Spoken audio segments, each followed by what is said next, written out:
கர்த்தர் நல்லவர், அவர் கிருபை என்றும் உள்ளது. எனக்கு அருமையான தேவஜனமே, லாவியரிடத்தில் ஒரு கேள்வி. நாம் எதற்காக ஜெபிக்கிறோம், எதற்காக ரட்சிக்கப்பட்டோம், எதற்காக சபைக்கு போகிறோம், எதற்காக ஞானஸ்நானம் பெற்றோம் என்ற ஒரு கேள்வி. எனக்கு அருமையான தேவஜனமே, எதற்காக என்றால் நாம் நித்திய ஜீவனை பெற்றுக்கொள்வதற்கு, நித்திய ஜீவனை அடைவதற்கு, அதற்காகத்தான். ஆனாலும் எனக்கு அருமையான தேவஜனமே, அதற்கு நாம் என்ன செய்ய வேண்டும் என்று பார்த்தால், எல்லாவற்றிலும் நன்றி சொல்லுகிற பிள்ளைகளாக இருக்க வேண்டுமாம். அது நன்மையாயிருக்க இருக்கலாம், தீமையாயிருக்கலாம். ஆமென், ஸ்தோத்திரம், ஹல்லேலூயா. எப்படிப்பட்ட சூழல் வந்தாலும் சரி, தேவனுக்கு நன்றி சொல்லுகிற பிள்ளைகளாய் இருப்பீர்களானால் அதுதான் தேவ சித்தமாயிருக்கிறது.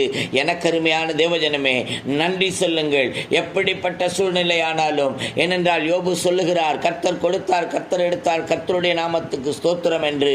தாவீது சொல்லுகிறார், துதி வழிகள் என்றும் என் வாயில் இருக்கும் என்று சொல்லுகிறார். எனக்கு அருமையான தேவஜனமே, துதியுங்கள், கர்த்தரோடு இருங்கள், கர்த்தர் உங்களை ஆசீர்வதி